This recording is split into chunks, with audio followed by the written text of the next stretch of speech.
I think everybody should be concerned.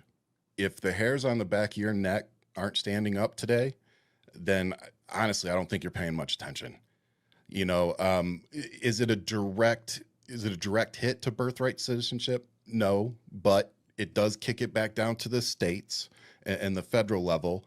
And to me, it's a loophole, right? It's just like the loopholes, in my opinion, that they kind of found to get rid of Roe v. Wade.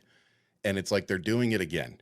And I think Ketanji Brown Jackson's dissent, I started reading parts of it. Everybody should go read it. I can already tell it's something that everybody should read. Yeah. She's throwing the red flags. She's blowing the whistles. She's telling us all this is an extremely slippery slope, and we have to do something. And so my question to you, my friend, is what can we do? What should we do? Well, I'll tell you let me start with what we can't do. If you remember when the Justice Kavanaughs and others said, oh no, Roe versus Wade is the law of the land, we're not going to touch that. Yep. Some of us believe them. Okay. We got to stop believing these conservative judges. That's number one. We got to hold them accountable. That's number two.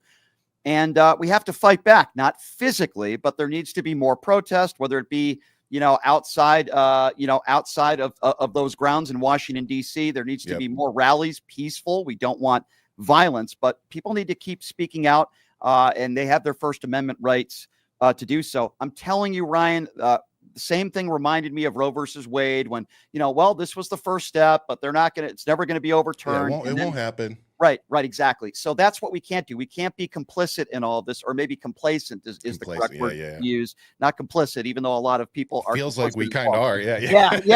I think you could use both words, Ryan. Yeah. But that's what I think. Listen, they're going after our Constitution. These people have no due process. And my question is, wouldn't that mean Barron Trump would be deported? Am I wrong on that? I think that's a fun talking point, but I think technically because his dad is American that he wouldn't. But again, we talk about loopholes, right? Mm-hmm. In my personal opinion, I would love to see a Democrat come in there and start playing, okay, you guys want to play with that? We're going to go after him because she was not, Melania, when I say she was not a citizen when he was born. Right. So you guys want to play games? Let's play games. Yeah, I mean, I think that's what the Trump administration certainly is doing. I'll get to Iran in a moment, but let's continue with the Supreme Court stuff. Yeah. Now, they're claiming, of course, that children are being indoctrinated by these LGBTQ books. Now, if a book says there are different genders, here's what they are, you can be gay, you can be straight, to like an 8th grader, which I think is, by the way, totally appropriate and fine. They think that that's indoctrinating kids. And now we're learning that the Supreme Court has ruled in Maryland, parents who want to pull kids from classes that have these kinds of books are able to do so. And my question is, what's next? If kids are learning about the Holocaust or, I don't know, say slavery, can white bigoted parents do that as well and just pull their kids out of there? Tell them. And look, we've seen it. Those of us born in the 80s, some of us saw things like that. And we absolutely are going backwards. And is it okay? No. I just, again, I don't understand where we are as a country. I keep my kids home for virtual because my kid was in the 1st grade the first time she came home and said that somebody called her the N-word and asked me what it meant. And when we went into COVID, we went into virtual and we realized they actually were doing better, with their grades and stuff. And we did it for, I think, 2 years. And we just keep asking them every year, like, do you want to go back to in person? They're like, nope.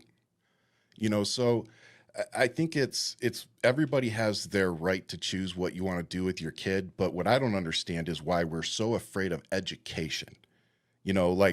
I didn't know anything about the LGBTQ community, particularly the trans community. But when you go do some education, you find out there's like 72 different gender identities.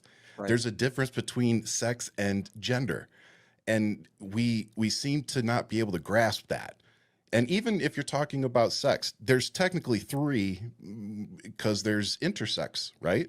Correct. So again, we need to educate ourselves. And I don't understand why parents don't want their children to understand the world, or to be accepting of other people outside of their bubble. And that's the weird part is that they want to conserve their power, their influence, their everything, and they want to keep everybody out.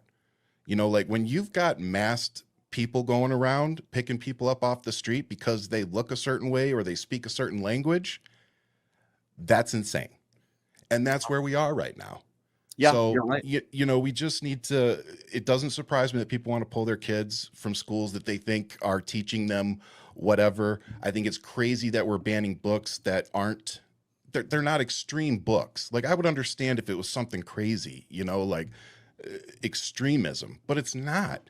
Like it's simply, it could just be telling a story about a gay kid. And it's like, why is that so bad to like learn somebody else's story? It's not gonna make me magically gay. Learning somebody else's story. The Right. worst case that's going to happen is I'm not going to understand it. The best case that's going to happen is it's going to enlighten me and help me better understand other people from their community, whatever. You know what I'm saying? Sure, Like, sure. why Just can't yeah. we get there?